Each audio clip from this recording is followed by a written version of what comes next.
There's a new Wall Street Journal NBC News poll which indicates that 1/3 of Vermont Senator Bernie Sanders supporters cannot see themselves voting for Hillary Clinton in November.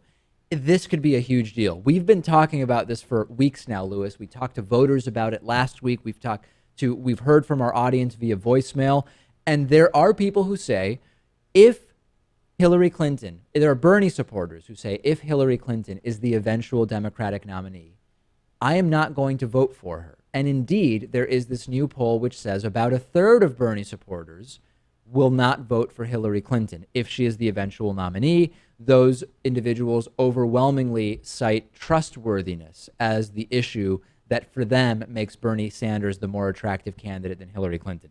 We need to distinguish a few things here. First of all, there's a difference between Bernie supporters saying they will not vote for Hillary Clinton and Bernie supporters not voting for Hillary Clinton. I think that there are it is very much believable to me that today there are many Bernie supporters who feel like they would not vote for Hillary Clinton in November if Bernie Sanders doesn't win. But once it comes down to it, and it's November, and it's Hillary versus Cruz, if that's what it ends up being, or Hillary versus Trump, or Hillary versus Romney, or whoever, right?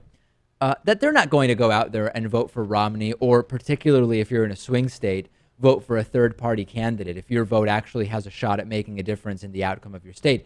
I think there's a big difference, Lewis, between those who in March say they would not support Hillary and those who in November actually would not support Hillary.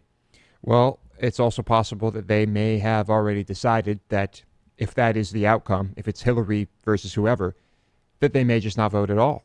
I just don't think so, because primary voters are some of the most highly engaged voters. Primary voters almost always vote in the national general election. Now, there's another issue I want to bring up, which is that there is something Hillary Clinton could do if she were the nominee to secure a lot of Bernie Sanders supporters. Yeah. And that is to run with Bernie Sanders as her vice president. We don't know if Bernie Sanders would accept. When he was asked if he would accept being Hillary Clinton's running mate, he said, I would consider running with her if she would be willing to be my vice presidential nominee. So that is something that absolutely would bring a lot of Bernie Sanders supporters over to Hillary Clinton if you believe this will be a problem.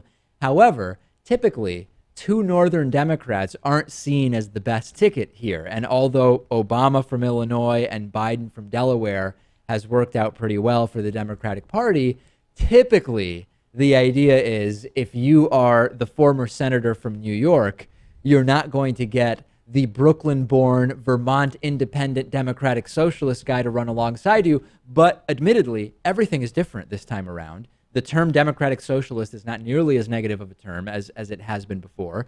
And Bernie Sanders is appealing to whole new swaths of voters. Yeah, I think Bernie Sanders as president with Hillary as a VP would be a better ticket. Well, not just because of policy. I mean, better chance of winning than the other way around. And I don't think it's going to happen. Although, I mean, what could Bernie really do as a VP? I mean, would he really be trying to actively push his ideas through? Is Hillary going to go along with his ideas and try to push them through? But the issue is, would his supporters go over if he is the VP nominee? I'm sure at least some would. Yeah. Last thing on this. I don't think Bernie supporters are this stupid, because if you truly believe in Bernie's cause and not just the sort of idea of Bernie Sanders and the cult of personality around him, you have to understand that a Democrat in the White House in 2016, even one as moderate as Hillary Clinton, is much, much better than letting the Republican Party control Congress and the presidency and possibly 1 to 4 Supreme Court nominations, which could change the country for decades to come. If you understand Bernie Sanders and his cause, if you remember the incremental approach of Ted Kennedy, of always choosing the best option that is out there to get us closer to what we want, there is no moral way that as a Bernie supporter, you do anything that would make it possible for Donald Trump, or Ted Cruz, or Marco Rubio to select Supreme Court nominees, because that is decades of impact, Lewis. It's terrifying to think about, yes. And so I think many of the people who did say they won't vote for Hillary will probably come to their senses, but Still a race to be run. It's still a race to be run. Yeah.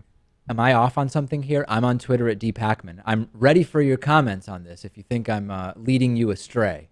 FreshBooks is offering David Pakman Show listeners a 30-day free trial of their service. I'm obviously the host of the David Pakman Show, but I also run the business that is the David Pakman Show, and I want to spend as much time as possible on the show and growing and improving my business. So FreshBooks lets you get paid more quickly. It helps with invoicing. It helps with so many of those business administration tools. And it's for freelancers and small businesses who want to get organized on those issues and really focus on growing the business. So to get your 30-day free trial of FreshBooks and support the David Pakman Show, go to gofreshbooks.com/TDPS. That's gofreshbooks.com/TDPS.